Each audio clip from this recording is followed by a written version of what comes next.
Hi, I'm Pattu from freefincal. In this video, let's talk about the performance of actively managed small cap mutual funds versus Nifty Midcap 150. Many people wonder why I'm comparing active small cap funds with Nifty Midcap 150 instead of a small cap index like the Nifty Small Cap 250. The problem is that the Nifty Small Cap 250 is an extremely easy index to beat considering the high expense ratios of these small cap funds. It is better to compare them with a more tougher index. After all, we now have a Nifty mid cap 150 passive index fund. We have Nifty next 50 passive index funds. We have other kinds of passive index funds. If a small cap mutual fund, actively managed small cap mutual fund, is not able to beat these indices, then it is better to invest in these indices with for a much lower expense ratio than the active small cap fund. That's the idea. And I'm not trying to do a research paper here. I'm not trying to publish a paper or do some research here to compare small cap mutual funds with small cap indices. I'm trying to find out what is the best bang for our buck, and therefore it is appropriate to compare the small cap mutual funds, the expensive small cap mutual funds, with a tougher to beat index like the mid cap 150. So to do this, we will use rolling return comparison. And in this example here that you see, this is 5-year rolling returns of Nippon India Small Cap Fund versus Nifty Mid Cap 150. If you want to create such graphs, you can consider joining the freefincal investor circle, where you will find tools to create your own graphs. You can extract data and create such tools. And in this, you can see that the Nippon India Small Cap Fund graph in this window has always been above the Nifty Mid Cap 150, and there are like almost 1,800 points, I think, in each curve. And for each of those 1,800 points, the small cap fund has bet the Nifty Mid Cap Index. So you would say for this fund, the rolling return outperformance consistency is 100%. Of course, please recognize this is past performance. You don't assume that this is what will happen when you start investing in the fund. And also remember, the margin of the outperformance significantly comes down from time to time. You can see the margin is significantly higher here. It has come down to almost zero here. Then it increases, then it comes down, then it goes up. So again, it has vanished here a little bit here, and then so on. So it's going to be cyclic even for a well-performing fund. So please don't go by this fund, and this is not a recommendation, and this is only an example. So now let's take a look at the rolling return consistency. You can do this analysis yourself with our monthly equity mutual fund screeners. So if you can compare actively managed small cap funds with the Nifty mid cap 150 over 5 years, only 11 out of 21 funds have uh, qualified with a rolling return outperformance consistency of 70% or more. That means that if I consider a window and there are 1,000 rolling returns, out of this 1,000 rolling returns, at least 700 rolling returns, the fund should have bet the Nifty Mid Cap 150. That's what is meant by 70% rolling returns outperformance consistency. 70% is arbitrary, but it is the minimum that you'd expect for the high fees you pay. You can't expect 50% is too low. After all, 50% means coin toss. It means it can, on any given period, it can outperform or underperform. There's equal probability. That's not good enough. 60% is still too low in my opinion, and 70% is just.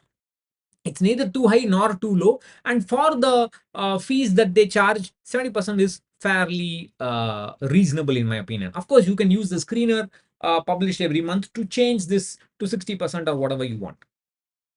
Now, over 4 years, for the same condition, only 11 out of 23 funds have managed to outperform. Over 3 years, only 7 out of 23 funds have managed to outperform. If you consider 5 years and 4 years, only 10 out of 21 qualify. And if you consider 5 years, 4 years, and 3 years, then only 7 out of 21 funds qualify. The problem is that when I say this, there are many people who will ask, what are those 7 funds? That's not the point. The point is only 7 qualify. And this number 7 and the funds in these 7 list, in the short list, will keep changing every month or every 6 months or every year or whatever. So that means that today's winners will not be tomorrow's winners. So that's the reason why I'm saying Don't invest in an actively managed small cap fund. We have also already shown that it makes no sense to invest in a passive small cap index fund. So you can either consider the Nifty Midcap 150 or other options. So the first question you should ask is, what about the Nifty Midcap 150 as a choice? It's definitely not a terrible choice, but the problem is that the mid cap and the small cap segment can underperform for several years. And you have 150 stocks. Some of them, at least some of them, will have very low liquidity compared to large caps. And we don't have enough experience managing this kind of segments passively. The Nifty and the Sensex, we have several years, at least one or two market cycles. Those passive funds would have seen, the older funds.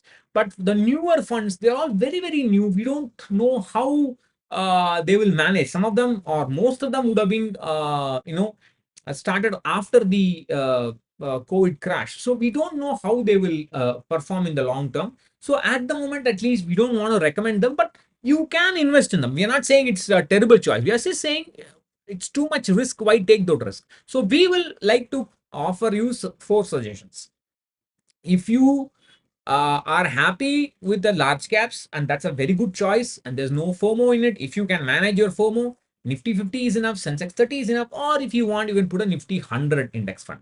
If you want a little bit of mid cap exposure, then our usual recommendation is to add a little bit of Nifty Next 50 as a index fund. Use a Nifty Next 50 index fund. Nifty Next 50 is very comparable to Nifty Mid Cap 150. Although in the recent years, the Nifty Midcap 150 has outshone the Nifty Next 50 last couple of years, but we don't know how long that will last. And of course, that outperformance also is not permanent. It will also fluctuate. Recently, again, gone to zero in the last couple of months. We have shown that last week or a couple of weeks ago. Instead of that, if you want whole market coverage, if you say, no, I have FOMO, I can't stick to large caps, I don't want concentrated risk exposure like Nifty Next 50 or Nifty Midcap 150, then the better choice is compared to that, the better choice is Nifty 500. Nifty 500, it is largely a large cap index fund. 60%, almost 60% is a large cap index fund. You don't get 500 stocks, doesn't mean you get equal diversification. 60% large cap, you get a little bit of mid cap, little bit of small cap.